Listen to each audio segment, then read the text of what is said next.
Hello everybody, I am Ben from Team Panic.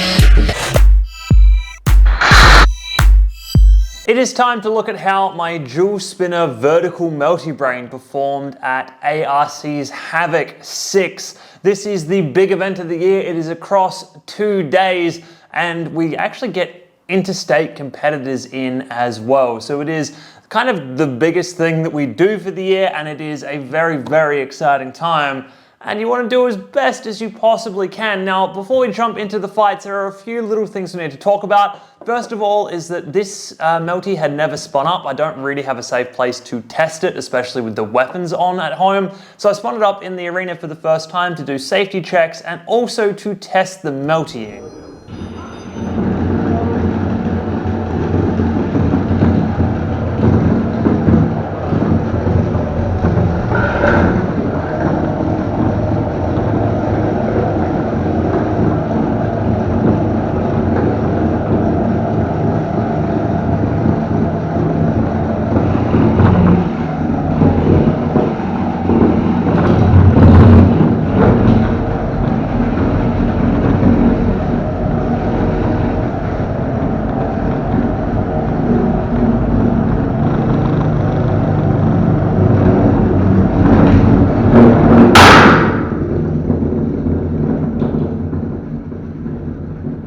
And unfortunately, the melting was way out. I have dials on my controller that allow me to change various settings for the melty. One of them is how fast the melty is spinning. The other one is a kind of tram that allows me to adjust the heading light on the fly and give it a bit of an offset to try and keep it in a stable state.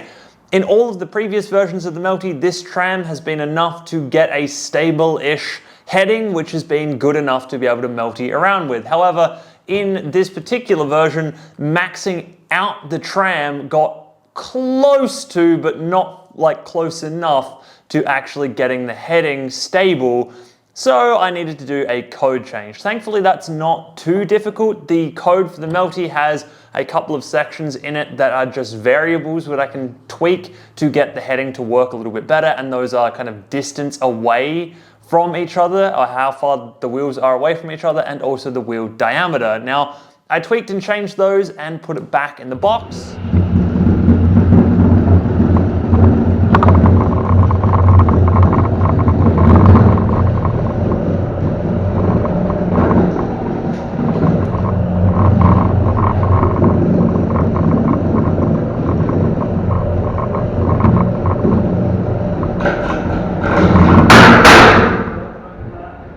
And while better this time, it still wasn't perfect, but I was running out of time, so I needed to just kind of tune it as best as I possibly could and get it ready for its first fight. Up against an interstate competitor, Son of Vector, which is a very nasty horizontal. 3, 2, 1, fight!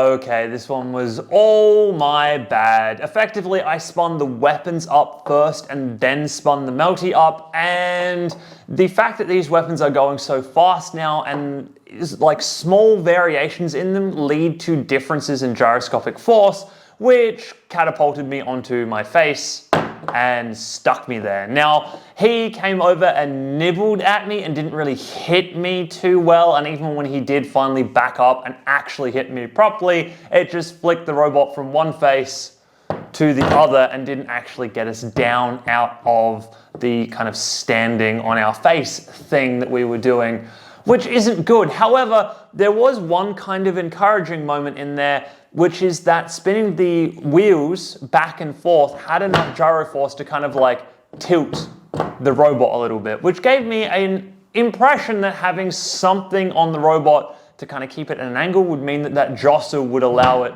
to get back onto its wheels pretty easily. The other problem here, of course, is that his blade was perfect height to take out the heading indicating LED on the melty, which is not good. We need that heading indicator heading indicator LED to get the melty to actually melty. Well, for me to understand how the melty is working and how well it's melting, and also work out where forwards is, so when I tell it to drive forwards, I know which direction roughly it's going to go. Admittedly, the code that we've been running in the melty hasn't been working super well as of late, so driving in a straight line while melting is still hit or miss, but I still need a light. Thankfully, he actually had spare LEDs. He gave me a spare red one, which meant that I couldn't do my regular tricolor thing, but I could solder it in place of the actual heading LED itself, the LED that turns on and gives me the heading. So I did that. I threw it back in the box. I got a quick spin up with it.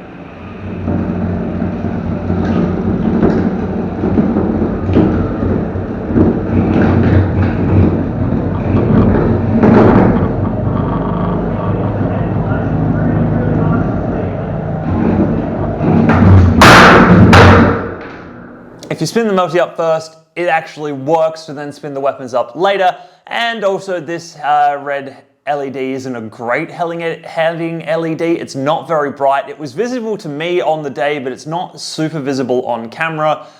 So from here on out, you guys are basically going to see a headingless melty. However, I will say that effectively for the rest of these fights, I did not ever get the heading to be perfectly square, which meant that trying to translate was a little bit like a shot in the dark, effectively. I never really managed to actually get a good line drive at somebody, which we've done with previous versions of the melty. Also, before going into the next fight, I did actually sit down and put in a tiny little wood screw front and back of the robot just to make sure that it kind of sat at an angle rather than like directly on a flat face, hoping that if we needed to ever self-right back out of this position, that those screws would just kind of nudge the mass enough to allow us to do that. And with all of that, the melty was then ready to go up against its next opponent, which was Master Splinter, a fairly solid block of wood. 3, 2, 1, go!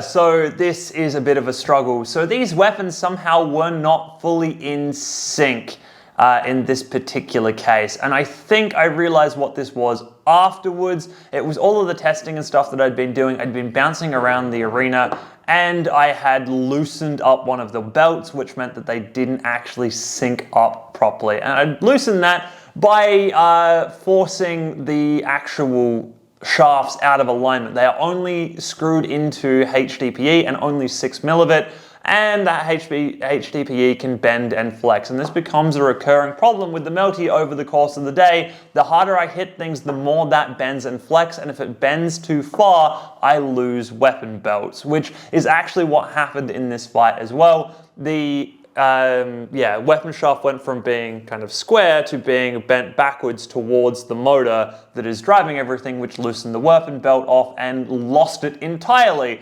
which of course is bad because I can't melty with one weapon spun up and one weapon unable to spin up. I have to have both weapons spinning at approximately the same speed for this to work in any way, shape or form.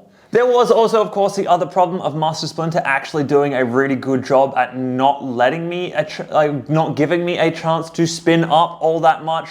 I mean, there was a couple of times where I got away from him and got a good spin up, but for the most part, he was on top of me, just like tanking shots to try and stop me from getting to a good meltying speed. Those shots, by the way, while they were pretty substantial, didn't actually do a huge amount of damage to Master Splinter. I mean, look, they did some, but certainly not as much as I was expecting them to do to what is effectively just a wooden outer shell on a beetle weight. But hey, at least we're doing damage and we hit our opponent this time, unlike last time. That was just not very fun at all. And then, of course, right at the end of that fight, yeah, we were just having trouble with the melty and everything and ended up in the pit, which does indeed happen. But hey, also, hey, look, the pits at ARC are working this year. They are going up and down as they are supposed to. Hopefully that is a trend that we see continue through in the next sets of fights that we see for the rest of this year, because that is good. I do like having the pits working correctly. It does mean that when you've got a weaponized robot, you can do a bit of damage before accidentally pitting yourself or pitting yourself through other means, or having your opponent pit you. Either way. Anyway, that is that fight. So we lost that one as well. We're not doing too hot at this particular point. That was also the end of day one for the Beetle weights.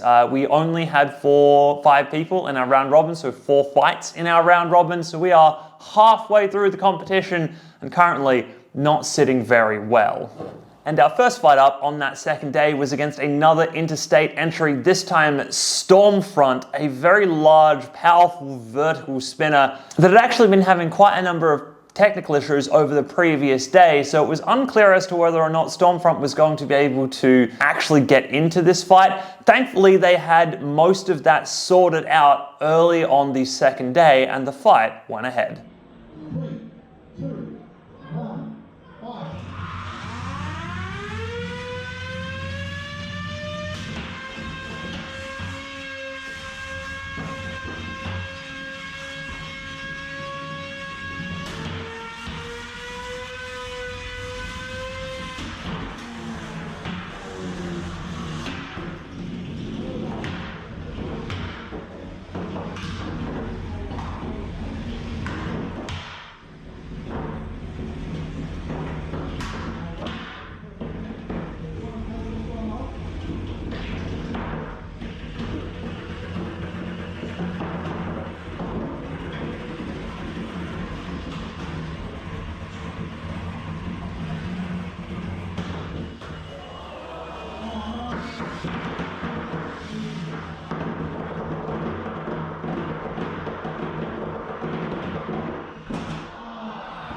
So this is starting to be a bit of a tale that is the same thing that keeps happening with the melty brain. After the first hit, the melty gets wobbly, and I know exactly what that is. That is, again, having these weapon shafts move in the HDPE, or having the HDPE they're bolted to move and wobble and flex underneath them.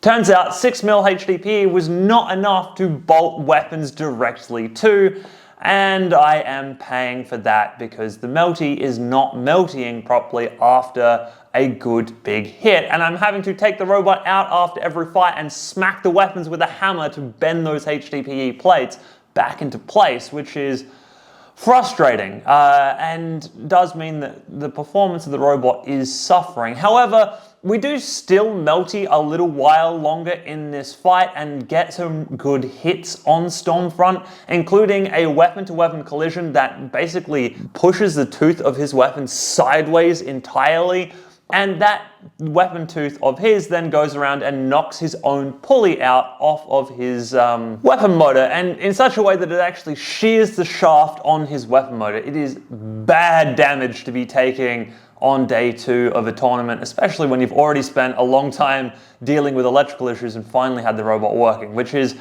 a little bit of a shame, but that is a thing that happens. I will also say though that this is another proof of concept for the weaponized melty, because coming out of that very powerful fight against Stormfront, there was no damage on the melty that wasn't already there from the Son of Vector fight the day earlier. So that meant that all of the collisions there were weapon-to-weapon collisions or weapon to his robot collisions, and we'd come out of that pretty well. So I mean, I still feel like this concept is good. I just need to refine it more. I feel like there's a bunch of things I've learned through this competition that we are going to change to get the melty working better, but that is going to be a little way down the track at this point. The only other thing that was slightly concerning in this fight was right towards the end, we were having issues with the meltying. The melty slowed down considerably, despite me not changing anything, and I have no idea why it struggled to melty for a good like 10 to 20 seconds in that fight. It could have been a wire getting stuck in a wheel, it could have been a wheel getting jammed up on something. Like, they are quite enclosed right now, which does mean that they are possible for them to jam up on things, which obviously is not a good thing and possibly could have been what forced the melty to not work in this particular instance. And then of course, when things started to come back a little bit, we ended up on our face, but the screws actually worked. By having the screws there, I was able to gyro the wheels and the weapons and get everything back down again. I should have turned the weapons off though immediately after that, because it caused the robot to bounce all over the place right near the pit, which was not great. And then I really should have turned the melty mode off at that point and tried to drive myself out. However, the robot was upside down, and I have literally never driven this robot in tank steer mode upside down. I didn't actually know which way was forwards and which way was backwards and anything like that. So I thought that by keeping it in melty mode, if it managed to get up to speed, then maybe it could do a nice little like rampy, spinny pit escape. But it never really got up to speed. The issues that it was having just seemed to kind of stick with it and hold on and not allow it to get up to speed, which is a real problem, because I then took the robot out, swapped the battery and powered it back up, and it melted totally fine. And also the battery wasn't that low when I went to charge it. So I still don't think it was a battery issue. However, having said that, by opening the robot up, I could have moved things around and like loosened a wire or something that was connecting with a wheel and, you know, allowing everything to spin back up. So of course we've lost that one as well, and at this point we are sitting at 0-3, which is really not good and basically means that we are out of the tournament already. We have one more round robin fight to go, but even at 1-3, we're very unlikely to make it through into the finals. So let's look at the final fight. This is another interstate competitor, and this time we have a drum spinner called Metallica. 3, 2, 1, fight.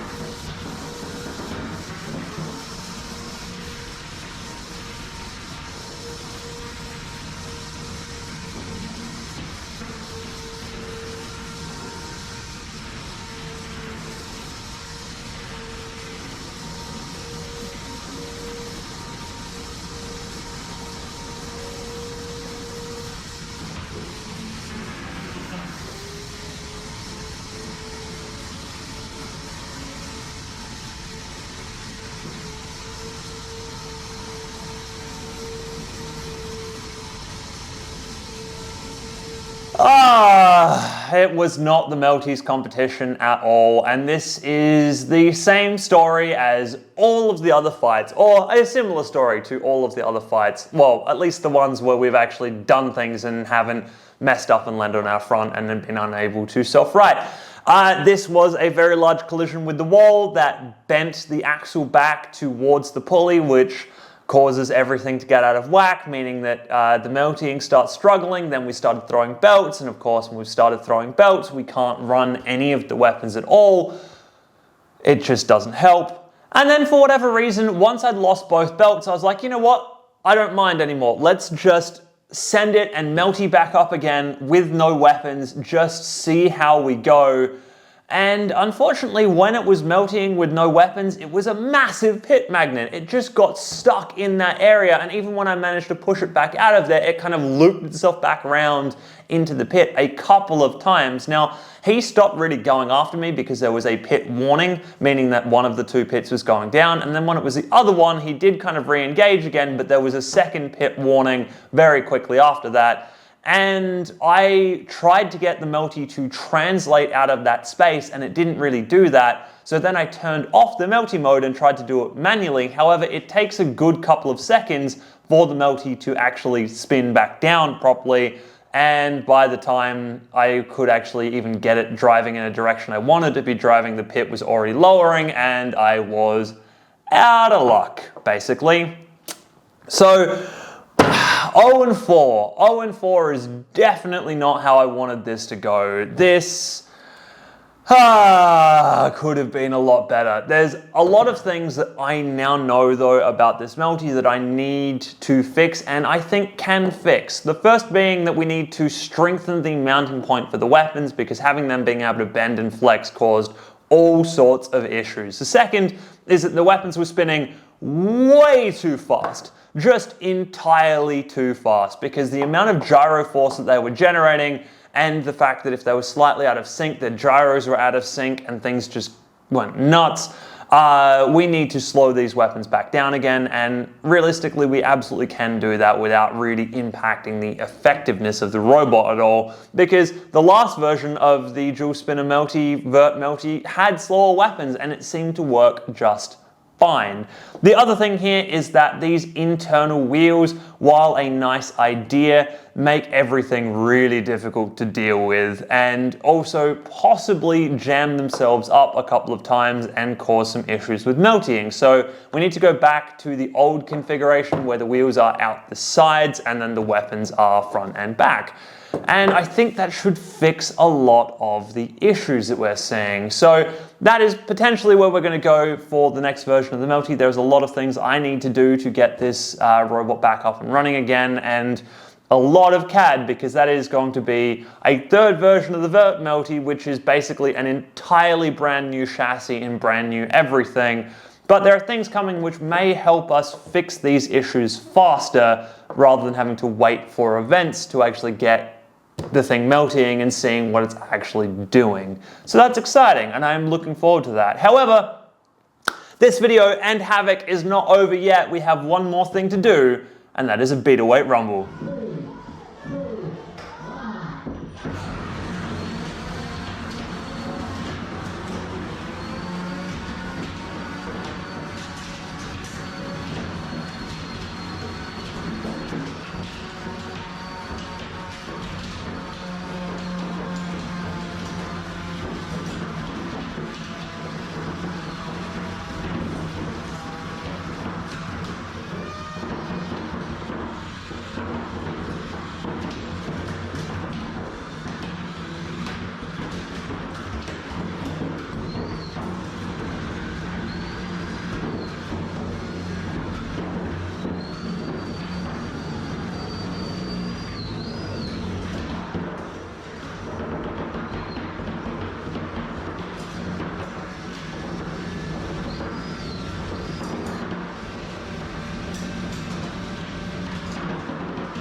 I love a good rumble. Rumbles are so much fun, and this one, while chaotic in all the best ways, didn't actually do too much damage to the melty, because despite the fact that I didn't get melting as fast as I wanted to, and I wasn't really translating properly around the arena, I still had the same thing I talked about earlier, which is that every single collision was collisions with the weapon, basically. There was one shot to the underside which dug a tiny little piece of plastic out, and that was it.